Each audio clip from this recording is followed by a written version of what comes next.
सबसे पहली बार आपको कब लगा कि मैं आप कॉमेडी कर सकते हैं? जी, मैं स्कूल के ज़माने में जब पढ़ता था तो मुझे फ़िल्में देखने का बड़ा शौक़ था। तो फ़िल्में देखकर मैं लोगों की एक्टरों की नकल करना वो करता था। दोस्तों में सुनाता था, दोस्तों ने मुझे पसंद किया तो धीरे-धीरे स्कूल के प्रोग्रामों में, फिर आगे चल के ऑर्केस्ट्रा में, ऑर्केस्ट्रा के बाद अपने शहर से दूसरे शहर, बल्लारशाह से मुरसा से बल्लारशाह, बल्लारशाह से हिंगनघाट, हिंगनघाट से नागपुर, नागपुर से बॉम्बे, बॉम्बे में 95 में आया और 95 के बाद 2005 10 साल के बाद लाफ्टर चैलेंज मेरी ज़िंदगी में आया, जिसकी पहचान की वजह से आज आप लोग मुझे जानते हैं और आपका आशीर्वाद मेरे साथ है।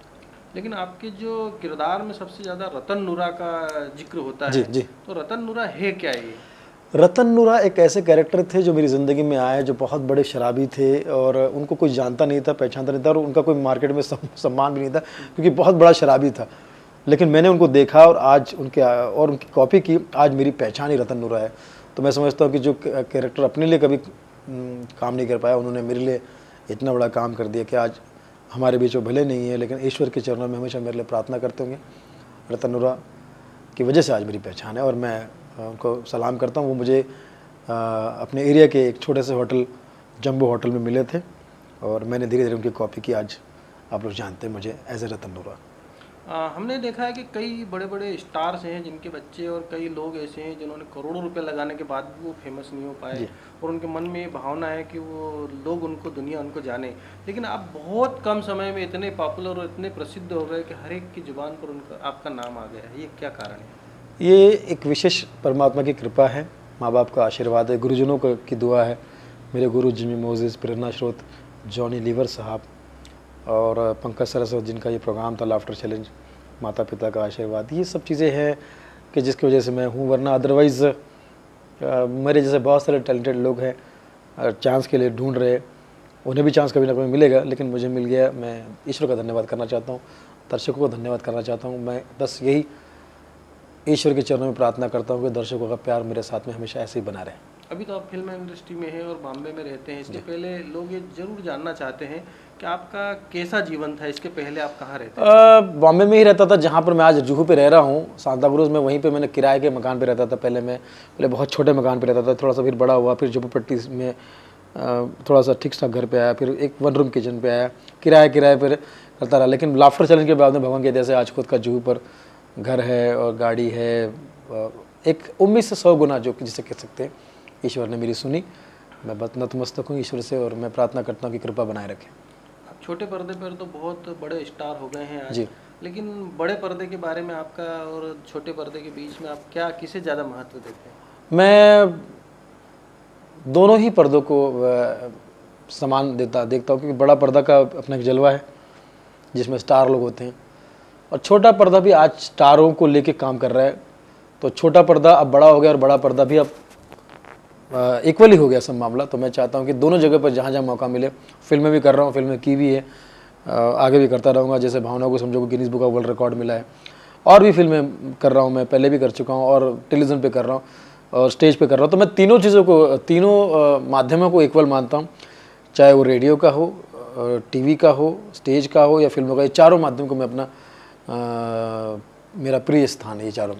ये सारी चीज़ें हमने देखी, कलाकार कहीं देखे हैं, कई लोगों को सुना है, लेकिन जो आप अलग अलग कलाकारों की आवाज़ निकालते हैं, अकेले आप इतने सारी आवाज़ें निकालते, वो कैसे संभव हो पाता है? ये बचपन से मैंने कहा ना कि आदत है मुझे उनकी कलाकार की आवाज़ निकालने का, इसलिए धीरे धीरे आज एक संगठित मामला हो गया। तो ये बचपन से ही ये प्रैक्टिस है मेरी। आपके सबसे फेवरेट कलाकार कौन है? बहुत सारे हैं मेरे फेवरेट कलाकार, मतलब मैं नाम नहीं बता सकता कि इतने सारे मेरे फिल्म इंडस्ट्री में भी है, स्टेज पर भी है, फिल्म, मतलब काफ़ी लोग हैं जिनको मैं बहुत पसंद करता हूँ और उनसे सीखते रहता हूँ।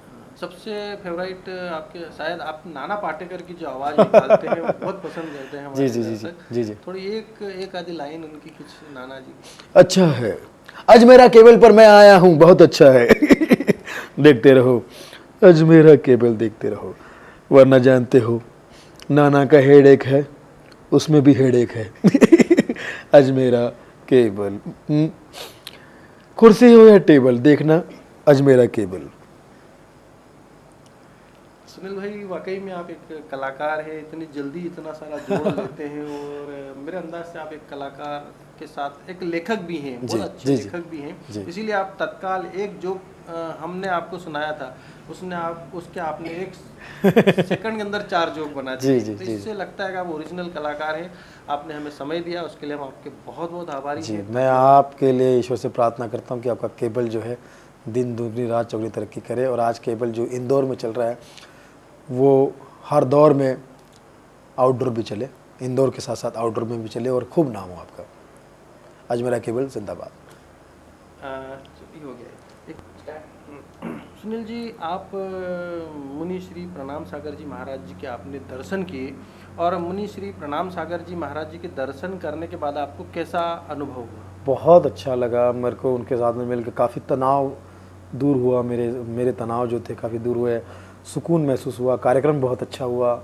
मतलब उनसे मिलने के बाद प्लस ही प्लस होता चला गया। मैं समझता हूँ कि पूजनीय मुनि श्री प्रणाम सागर जी महाराज जो है वो एक अपने आप में एक अवतार हैं, और उनका आशीर्वाद पूरे धार शहर में है ना, अब तो पूरे इंडिया में है, और ये उनका आशीर्वाद हम सबके साथ बना रहे, और वो उनके आशीर्वाद के तले हम अपने जीवन को आगे बढ़ाते रहे, मैं ये प्रार्थना करता हूँ। आपने बोला था कि मैं जाऊंगा उनके दर्शन करूंगा, बहुत भावना है, 5 मिनट के लिए गए थे, लेकिन आप 1 घंटे तक वहाँ से नहीं उठे थे, ऐसा क्या कारण? ये मेरा बड़कपन नहीं है, उनका बड़कपन है कि उन्होंने ये मुझे 5 मिनट के लिए बुलाया और बाकी सब भूल के वो मुझसे इतने महान व्यक्ति, इतने बड़े महर्षि, और इतना 5 मिनट का समय बोलकर उन्होंने 1 घंटा अपना दिया, बाकी सारे कामों को उन्होंने थोड़ा सा साइड में कर दिया और मेरे साथ में। तो ये उनका बड़कपन है, क्योंकि उनके पास में भक्तों की लंबी लाइन होती है, बहुत सारी बातें होती है उन्हें करने के लिए, तो मुझे समय दिया, मैं गदगद हूँ उनसे मिलकर। मुझे ऐसा लगता है कि उनका आशीर्वाद हमारे साथ हमेशा ऐसे ही बना रहे। तो दर्शकों, आपने सुना सुनील पाल जी मुनि श्री प्रणाम सागर जी महाराज जी से काफ़ी प्रभावित हैं, और उनसे जुड़ने के बाद उनके जीवन में कई नई ऊंचाइयां आई हैं, और यही जानकर हम भी बहुत बहुत प्रसन्न हैं और आपके बहुत बहुत आभारी हैं। आपने हमें समय दिया। जय जिनेंद्र। जय जिनेंद्र।